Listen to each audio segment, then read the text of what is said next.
આજની ધર્મકથા. પ્રણામ. ધર્મકથા અંતર્ગત આપણે ગુણ આધારિત કેટલાક ચરિત્રો એને સ્વાધ્યાયમાં લઈ રહ્યા છીએ. આ ચરિત્રોની વિશેષ વાતો કરવાનું કારણ એ કે પર્યુષણા જસ્ટ પૂરા થયા છે અને કોઈ પણ સત્કાર્ય પૂરું થાય એ પછીથી આપણે ત્યાં એના અષ્ટાનિકા મહોત્સવની પરંપરા છે.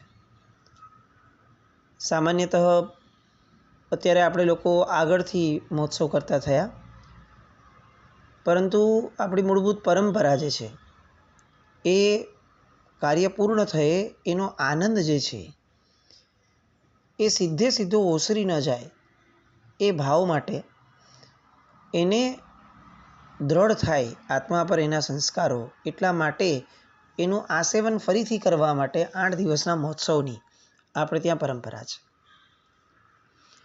એટલે એ દ્રષ્ટિએ વિચાર કરીએ તો પર્યુષણા પર્વ પછીનો 28 મહોત્સવ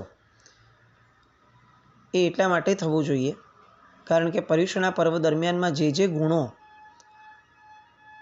એની આપણે ઈચ્છા વ્યક્ત કરી પ્રભુ પાસે કે મારા જીવનમાં આવા ગુણો આવે, તે ગુણોને લગતી કથાઓ લઈ અને આપણે તે ગુણો આપણા હૃદય પર અંકિત થાય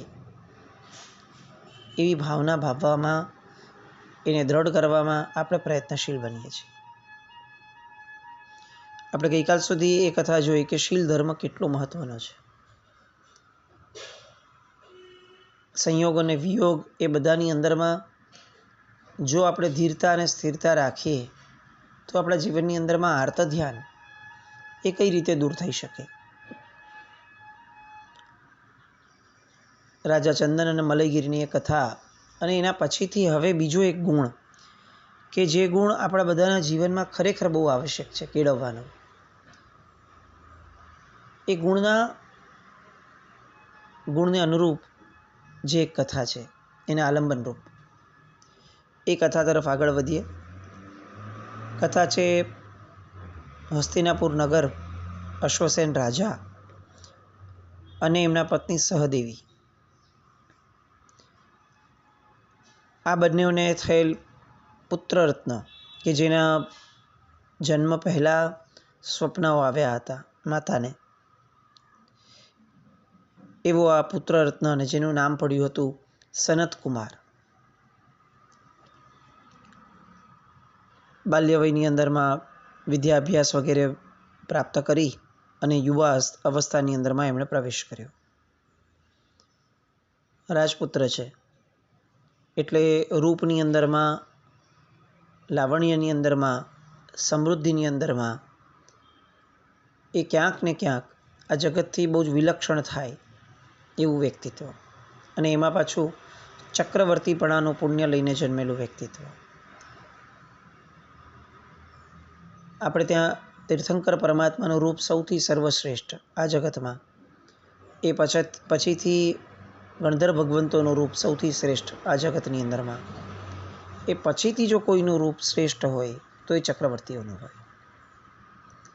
એને જોઈએ તો એમ લાગે કે કદાચ આપણે આખા જીવનની અંદરમાં આ જે રૂપ જોયું છે એવું રૂપ ક્યાંય જોવા નહીં મળે અને બસ જોતા જ રહીએ. અને રૂપનો અણસાર બાળપણથી આ સનતકુમારની અંદરમાં હતો. એનો એક મિત્ર હતો મહેન્દ્રસિંહ. બંને બાલ્યાવસ્થાની અંદરમાં ખૂબ રમતા. એમાં એકવાર મકરંદ નામના ઉદ્યાનની અંદરમાં એ બંને ગયા. એ બંને ત્યાં ગયા હતા ત્યારે એમના પિતાએ એ બંનેને એક ઘોડો જે છે એ આપ્યો હતો સાથે જવા આવવા માટે. થોડુંક ઘોડા ઉપર બંને ફર્યા અને પછીથી અચાનકથી એ જે ઘોડો હતો કે જેની ઉપર સનતકુમાર બેઠા હતા, એ ઘોડો એકદમ પવન વેગથી દોડવા લાગ્યો. મહેન્દ્રસિંહનો ઘોડો જે છે એ સામાન્ય સ્પીડમાં જ રહ્યો, પણ આ સનતકુમારનો જે ઘોડો છે એ એકદમ પવન વેગે દોડવા લાગ્યો અને દોડતો જ રહ્યો. ચિક્કાર ગામો નગરો બધાને પાર કરતો એક જંગલની અંદરમાં આવ્યો. લગભગ આખી બપોર આખી સાંજ સુધી એ ઘોડો દોડ્યો. એ પછીથી એક જંગલના મધ્યમાં આવી અને ઘોડો ઊભો રહી ગયો. હવે સનતકુમાર એને દોડાવવા પ્રયત્ન કરે છે તો પણ દોડતો નથી. જંગલ છે, જંગલનો મધ્ય ભાગ છે, યુવા વય છે, હજી તો કિશોરાવસ્થા છે, ચોક્કસપણે ડરી જવો જોઈએ પણ હજી એ ડરતો નથી. સિમ્પલી ઘોડો ઊભો રહી ગયો એટલે સનતકુમાર જે છે એ તરત જ એ ઘોડાની નીચે ઉતર્યા. જેવા એ ઘોડાની નીચે ઉતર્યા એ જ ક્ષણે તત્ક્ષણ એ ઘોડો એ ચક્કર ખાઈ અને પડી ગયો અને ત્યાં એનું મૃત્યુ થયું. હવે પોતાનો મિત્ર અલગ પડી ગયો છે. પોતે જેના આધારે અહીંયા સુધી આવ્યા, જ્યાં આવ્યા એ ખબર નથી કે ક્યાં આવ્યા છે. ચિક્કાર દૂર આવી ગયા છે પોતાના ઓરિજિનલ નગરથી અને જંગલનો મધ્ય ભાગ છે. પણ છતાં હિંમતભેર એમણે એ જંગલની બહાર નીકળવાનું શરૂ કર્યું. ઘોડો તો મરી ગયેલો, સાથી કોઈ છે નહીં. પુણ્યવંતા પ્રાણી છે. પુણ્યવંતા પ્રાણીઓને મુશ્કેલીઓ આવે નહીં એવું ન હોય, પણ એ મુશ્કેલીઓ આવે એવા જ સમયે કે જ્યારે મુશ્કેલીઓનો ઉકેલ પણ આવવાનો હોય. આપણી એક છે ને સામાન્ય માન્યતા હોય છે કે પુણ્યશાળી હોય એટલે કોઈ દિવસ કોઈ જ તકલીફ ન હોય અને પાપી હોય, જેનો પાપનો ઉદય હોય, એને બહુ તકલીફ આવે. પણ એવું નથી. પુણ્યશાળી પૂર્ણ પર્યાયથી ક્યારેય પુણ્યશાળી નથી હોતા. એટલે કોઈક પર્યાયમાં એને કેટલીક મુશ્કેલીઓ હોય જ એ પર્યાયને લગતી, પરંતુ પુણ્યની માત્રા અધિક હોવાના કારણે એને મુશ્કેલી પણ એવા સમયે ઉદયમાં આવે કે જ્યારે તરત જ એ મુશ્કેલીનો ઉપાય આપનારા વ્યક્તિઓ જે છે એને અનુકૂળ મળી જાય અથવા હાજર મળી જાય. જ્યારે પાપનો ઉદય હોય સારા એવા મોટા, ત્યારે પરિસ્થિતિ આવી થાય કે આપણે જ્યારે સાવ એના ઉપચારોથી દૂર થઈ ગયા હોઈએ ત્યારે જ એ પ્રકારનો ઉદય આવે. સનતકુમારને આમ જોવા જઈએ તો આ પાપનો ઉદય કહેવાય કે જંગલની મધ્યમાં આવીને આવી રીતે પોતાના સ્વજનોથી વિખૂટા પડી ગયા. પણ જેવા જંગલની બહાર નીકળ્યા એટલે તરત એક 8 વિદ્યાધર કન્યાઓ એ કંઈક ત્યાં આવી હશે એ જ જંગલમાં ક્રીડા કરવા માટે, અને એમની નજર આ સનતકુમાર ઉપર પડે છે અને એમની પર મોહાઈ જાય છે અને એમને સતત પોતાની સાથે રાખવા માટે એ લોકોને ત્યાં પોતાના નગરીઓ વગેરેમાં લઈ જાય છે. વિદ્યાધર કન્યાઓ હતી ત્યાં એમના નગરમાં જાય છે.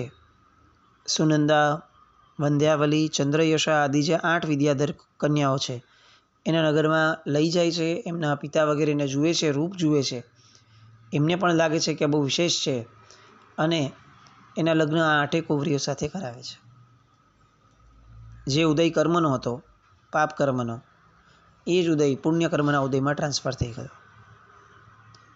1 વર્ષ સુધી આવી રીતે અનેક વિદ્યાધરોના રાજ્યો પોતે પ્રાપ્ત કરે છે. હવે આ બાજુ મહેત્રીસિંહ જે છે એને શોધતો જ ફરે છે. એને એવું લાગે છે કે હું આને લીધા વગર પાછો જઈશ તો નગરમાં ઓલરેડી એના માતા પિતાની સ્થિતિ તો નબળી છે જ. હું કયા મોઢે જવાબ આપીશ કે એ વયો ગયો અને હું પાછો આવી ગયો.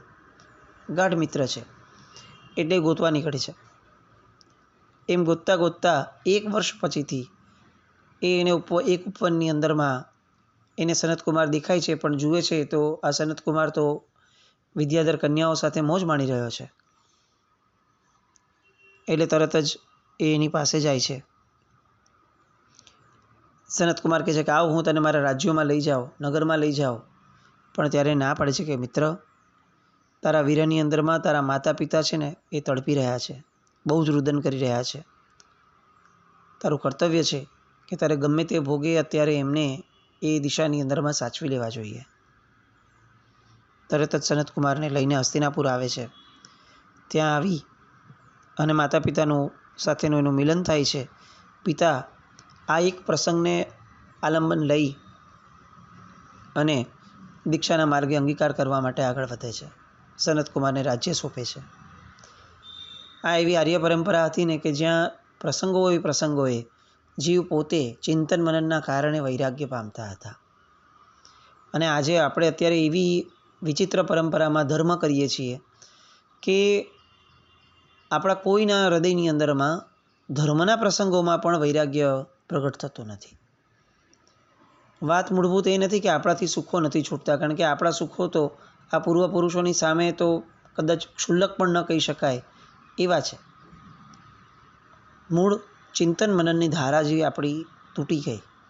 દરેક પ્રસંગ એ આપણને ચિંતન મનન તરફ લઈ જવો જોઈએ, તો જ વૈરાગ્ય થાય. આપણે બાહ્ય પુરુષાર્થ ધર્મની અંદરમાં અત્યારે જેટલો કરીએ છીએ એ ખૂબ અનુમોદનીય છે, પણ માનસિક પુરુષાર્થ વગરનો આ બાહ્ય પુરુષાર્થ એ આપણને દિશા આપતો નથી, અને દિશા ન મળવાના કારણે આપણી દશા બદલાતી નથી. બસ એ વસવસો આપણા મનમાં નથી રહ્યો, એ બહુ જ મોટી ખોટ આપણને થઈ રહી છે. કોઈ પણ નાનકડો પણ ધર્મ કર્યા પછીથી જીવ ચિંતન મનનની ધારામાં જાય તો એ ધર્મના ફળ સ્વરૂપે એને ક્યાંક ને ક્યાંક વૈરાગ્ય નાનો અમથો પણ એ ક્ષેત્રને લગતો પણ પ્રગટે અને પ્રગટવો જ જોઈએ. આ પુત્રના વીરાના કારણે પિતાએ દીક્ષા લીધી, સનતકુમારને રાજ્ય આપ્યું, એનો રાજ્ય અભિષેક થયો. આ બાજુ સનતકુમાર એને રાજ્ય મળ્યા પછીથી 14 રત્નો એને પ્રાપ્ત કરવાના હતા. ચક્રવર્તીનો જીવ છે એટલે એણે વિશ્વ વિજય કરવાની એની ઈચ્છા જાગી. 6 ખંડના વિજેતા બન્યા અને ચક્રરત્નનું અનુસરણ કરતાં કરતાં દરેક 6 ખંડો પર વિજય પ્રાપ્ત કરી અને 9 નિધિ આદિ પણ પ્રાપ્ત કર્યા. એને વર્ષો વીત્યા. ચક્રવર્તીપણાનો અભિષેક થયો અને ચક્રવર્તીપણાનો અભિષેક એનો ઉત્સવ નગરની અંદરમાં 12 વર્ષ સુધી ચાલે. બધે જ એ 12 વર્ષ સુધી આનંદનો માહોલ અને આનંદ જ હોય. બધું જ ચક્રવર્તી તરફથી બધાએ માણવાનું હોય. 12 વર્ષનો ઉત્સવ. આપણે ત્યાં 12 કલાક કોઈ વસ્તુના ઉત્સવ આપણે નથી ટકાવી શકતા, પણ ચક્રવર્તી છે. હવે એકવાર એવું થયું કે સૌધર્મેન્દ્ર પોતાની સભામાં બેઠા હતા અને ત્યાં એવામાં કોઈ ઈશાનવાસી સંગમ દેવ એ ત્યાં આવીને પહોંચ્યા. આ આપણે જે સંગમની વાત કરીએ છીએ એ નથી, બીજા સંગમની વાત છે. એ સંગમદેવ આવીને પહોંચ્યા. ઇન્દ્રની સાથે એનું કાર્ય પૂર્ણ થયું એટલે એ નીકળ્યા, પણ બીજા બધા દેવો ભેગા થયા અને બધા ઇન્દ્રને પૂછ્યું કે આ દેવની કાંતિ, એનું તેજ આટલું બધું વિશિષ્ટ કેમ છે? આ તો ક્યાંય ન જોયું હોય એવું તેજ છે. અને પેલા સૌધર્મેન્દ્ર કહે છે કે એણે પૂર્વભવની અંદરમાં વર્ધમાન તપ કર્યો હતો. એ વર્ધમાન તપના કારણે અત્યારે એની પ્રભા જે છે, એનું તેજ જે છે એ અતિ અતિ અતિ વિશિષ્ટ છે. એટલે બધા દેવો પૂછે છે કે આમના જેવા તેજવાળું હજી કોઈ પુરુષ છે? અને ત્યારે સૌધર્મેન્દ્ર જવાબ આપે છે કે સનતકુમાર નામનો જે એક ચક્રવર્તી અત્યારે ભરતખંડની અંદરમાં છે, એના જેવી કાંતિ કોઈ દેવ, કોઈ મનુષ્ય, કોઈની નથી. એવું વિલક્ષણ એનું રૂપ છે. ઇન્દ્રનું આ વચન સાંભળે છે અને વિજય અને વૈજયંત નામના 2 દેવો, એ બેઉને એમ થાય છે કે આપણે દેવલોકના દેવો એની સામે આ ઔદારિક શરીરવાળા મનુષ્યોની અનુમોદના કરાય, વખાણ કરાય. આ સૌધર્મેન્દ્રને ખરેખર આ બધી બુદ્ધિ કેમ સૂચે છે? પણ સૌધર્મેન્દ્રને બતાવી દઈએ કે એણે જે કર્યું છે એ ખોટું કાર્ય છે. રૂપ અને કાંતિ, લાવણ્ય, સમૃદ્ધિ, આ બધાની અંદરમાં દેવોની સામે આ મનુષ્યની કોઈ તુલના જ ન થઈ શકે.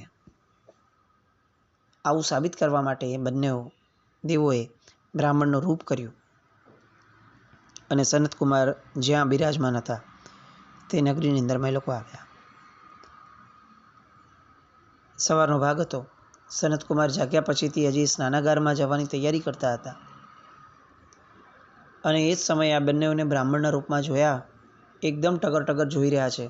રૂપ જોઈને ખરેખર પ્રભાવિત થયા છે. સનતકુમારને ખબર નથી કે આ દેવો છે, પણ એને એટલો ખ્યાલ આવ્યો કે આ મને જોઈને અતિશય પ્રભાવિત થયા છે અને એ રૂપનું અભિમાન થયું અને તરત જ એણે બ્રાહ્મણ બે જે હતા એ બંને ભૂદેવોને કહ્યું કે અરે તમે અત્યારના મારા રૂપની શું પ્રશંસા કરો છો, શું એનાથી તમે અંજાઈ જાઓ છો? મારું ખરું રૂપ જોવું છે તો ઊભા રહો, રાજ્યસભામાં આવો છો. અને એમ કહીને પોતે સ્નાનાગારમાં જાય છે અને ત્યાંથી રાજ્યસભામાં જવા માટે નીકળે છે. રોજનો વૈભવ અને એવો ચક્રવર્તીનો વૈભવ હોય એટલે શું કહેવાનું હોય. જગતની સર્વશ્રેષ્ઠ વસ્તુઓ, સર્વશ્રેષ્ઠ રત્નો એ ચક્રવર્તીને ત્યાં આળોટતા હોય અને આવા શ્રેષ્ઠ વૈભવથી યુક્ત થઈ અને એ રાજ્યસભામાં જાય છે. અને જેવા ત્યાં જાય છે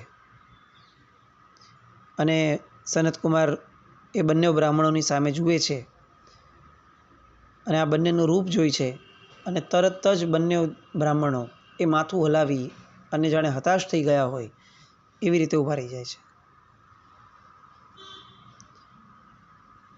આમ માથું હલાવવાનું કારણ એ હતું કે ઇન્દ્રએ જે કહ્યું હતું અને જેની સાબિતી મેળવવા માટે પોતે આવ્યા હતા અને જે ગર્વિષ્ઠપણાથી કહ્યું હતું કે તમે રાજ્યસભામાં આવીને મારું રૂપ જોજો, એ જે અપેક્ષાથી આવ્યા હતા અને એની સામે એને જે દેખાયું છે દેવને, એ તો બહુ ભોઠા પાડે એવું હતું. એટલે બંને માથું હલાવી અને દુઃખ વ્યક્ત કરે છે. ત્યારે સનતકુમાર કહે છે કે આ તમે કેમ માથું હલાવ્યું છે આવી રીતે? અને એ બંને બ્રાહ્મણ દેવો જે છે, દેવોના રૂપમાં, દેવો બ્રાહ્મણ રૂપ લઈને આવ્યા હતા, એમણે એને કહ્યું કે અમે તારા આ રૂપને નથી જોતા, અમે અત્યારે અમારા દિવ્ય જ્ઞાનથી તારી અંદરના રૂપને જોઈએ છે કે જે કુરૂપ થઈ ગયું છે. સનતકુમાર માનવા તૈયાર નથી કે આવું કેવી રીતે શક્ય બને. અને ત્યારે એને એમ કહે છે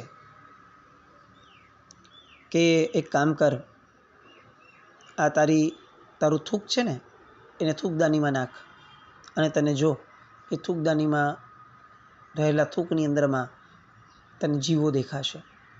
તારું શરીર રોગથી વ્યાપ્ત થઈ ગયું છે.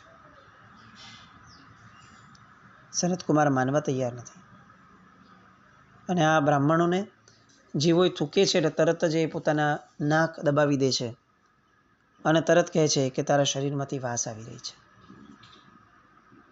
સનતકુમારે પોતાના દેહ પર હાથ ફેરવ્યો, હાથ સૂંઘ્યો તો ખ્યાલ આવી ગયો, ઓહો, મારો તો દેહ રોગથી ગ્રસ્ત થઈ ગયો છે, શરીરમાંથી દુર્ગંધ નીકળી છે અને મારા થૂકની અંદરમાં પણ જીવો નીકળી રહ્યા છે. તરત જ પેલા દેવો જે છે બ્રાહ્મણો એ પોતાનું વાસ્તવિક રૂપ બતાવે છે અને કહે છે કે ઇન્દ્ર દ્વારા આપની પ્રશંસા થઈ હતી એટલે અમે અહીંયા આવ્યા હતા, પરંતુ સ્નાનાગારમાં જે તમારું રૂપ હતું એ અત્યારે નથી. સનતકુમાર પૂછે છે કે આવું શા માટે થયું? અને દેવો પોતાના જ્ઞાન દ્વારા એમને કહે છે કે તમારો અહંકારે તાત્કાલિક તમારા આ ભયંકર કર્મને ઉદયમાં મૂક્યું છે અને તમારું શરીર રોગગ્રસ્ત થયું છે. અહંકારનો નિયમ છે, તમે જે વસ્તુનો અહંકાર કરો એ વસ્તુ એ વિકૃત થાય. રૂપનો કરીએ તો રૂપ વિકૃત થયું, ધનનો કરીએ તો ધન વિકૃત થાય, બુદ્ધિનો કરીએ તો બુદ્ધિ વિકૃત થાય, વિદ્વત્તાનો કરીએ તો વિદ્વત્તા વિકૃત થાય, તપનો કરીએ તો તપ વિકૃત થાય, ધર્મનો કરીએ તો ધર્મ વિકૃત થાય. અહંકાર ક્યારે કોઈ ભેદ નથી રાખતું કે ચાલો ભાઈ સારી વસ્તુ છે તો વિકૃત ન કરીએ. અહંકારનું કાર્ય જ આ છે કે તમે એ જે વસ્તુમાં ભળે એ વસ્તુને વિકૃત કરે. નિર્ણય આપણો છે કે આપણે જે વસ્તુને માણીએ છીએ એને અખંડિતપણે પવિત્ર રાખવી છે કે પછી એને વિકૃત કરવું છે. અને એટલે જ બહારના બધા જ બાહ્ય પુરુષાર્થની સાથે જો આ માનસિક પુરુષાર્થ અંદરમાં ઘૂંટાયેલો હોય, ગુણોનો, નિરભિમાનપણાનો, ક્યાંય પણ પ્રકારે ગર્વ ન કરવાનો, લઘુતા કેળવવાનો, આ બધા ગુણો જો કેળવ્યા હોય તો પછી આવી પરિસ્થિતિઓ આવવાની શક્યતા નથી રહેતી. સનતકુમાર આ જ આલંબનને પકડે છે, પોતાના પિતાનો માર્ગ પોતે જોયો છે અને તાત્કાલિક એને ભાવ થાય છે કે જો આ શરીર આટલું બધું નશ્વર હોય તો હવે આ શરીરને શું સાચવવું. દીક્ષા લે છે અને દીક્ષા લે છે, તપ વગેરે શરૂ કરે છે ને ત્યારે 7 પ્રકારની મહાવ્યાધિઓ એના શરીરમાં આવી જાય છે. સોજો, શ્વાસ, રુચિ, ઉદરવેદના, નેત્રપીડા, આ બધા જ રોગો એક સાથે જાણે તૂટી પડ્યા હોય એવી રીતે એમના શરીરને ઘેરી લે છે. જેટલું રૂપ એનું સુંદર હતું એટલું જ એનું શરીર અસ્વસ્થ અને કુરૂપ થવા લાગ્યું, દુર્ગંધિત થવા લાગ્યું. પણ આ મુનિએ જરા પણ એની ચિંતા ન કરી. એમની વ્યાધિની ચિકિત્સા માટે દેવો આવ્યા હતા, પણ એમણે એને સમય ન આપ્યો, એમણે અનુમતિ ન આપી. ક્ષમતા ભાવથી આ બધી જ વ્યાધિઓને 700 વર્ષ સુધી એમણે સહન કરી. છઠના પારણે છઠ કર્યા, અનેક લબ્ધિ પ્રગટ થઈ હતી. ફરીથી એ બંને દેવો આવ્યા અને દેવોએ આવીને કહ્યું કે જો તમે આજ્ઞા આપો તો હું તમારા રોગનો પ્રતિકાર કરી અને એને સારો કરું. અને ત્યારે સનતકુમાર રાજર્ષિ કહે છે કે મેં તો દેહના રોગને નહીં, ભાવના રોગને, ભવના રોગને, આ બધા રોગોને દૂર કરવા તો મેં નિશ્ચય કર્યો છે. બાકી જો આ રોગો દૂર કરવા હોય તો કંઈ બહુ મોટી વસ્તુ નથી એમ કહી અને પોતાનો થૂક ખાલી પોતે ચાટી અને આંગળીના અગ્રભાગમાં લગાડી અને શરીર ઉપર ઘસ્યું તો એનો આખો દેહ સુવર્ણમય થયો. એ ભાગ આખો સુવર્ણમય થઈ ગયો. દેવોને આશ્ચર્ય થાય છે કે આવી લબ્ધિ હોવા છતાં પણ આ દેવ એ લબ્ધિનો ઉપયોગ નથી કરતા અને એને ખરેખર ધન્યવાદ આપે છે. ધન્યવાદ આપી અને આવી રીતે 50,000 વર્ષની કુમારાવસ્થા, માંડલિકપણાના 50,000 વર્ષ, દિગ્વિજયના 10,000 વર્ષ, ચક્રવર્તી કે રૂપમાં 90,000 વર્ષ જીવ્યા પછીથી કુલ મળીને 1,00,000 વર્ષ એમ દીક્ષાપણાના, એવી રીતે 3,00,000 વર્ષનું આયુષ્ય પૂર્ણ કરી અને સનત ચક્રવર્તી ત્રીજા દેવલોકની અંદરમાં ગયા. આ ચરિત્ર આપણને આપણી દરેક આરાધના અથવા દરેક ક્રિયાને નિરભિમાનપણામાં રાખવા માટેની એક પ્રેરણા આપે છે. ગર્વ કરનાર ચક્રવર્તી પણ જો રોગિષ્ટ થયા તો આપણે તો કઈ વિસાતમાં છીએ. આપણા તપનો, આપણા ધર્મનો, એક પણ વસ્તુનો આપણામાં ગર્વ ન પ્રગટે. આવી સતત માનસિક પુરુષાર્થની ધારા આપણા જીવનમાં બનીને રહે એવી શુભ મંગલ કામના સાથે જીનાજ્ઞા વિરુદ્ધ કંઈ પણ બોલાયું તમે ચાહે મિત્રો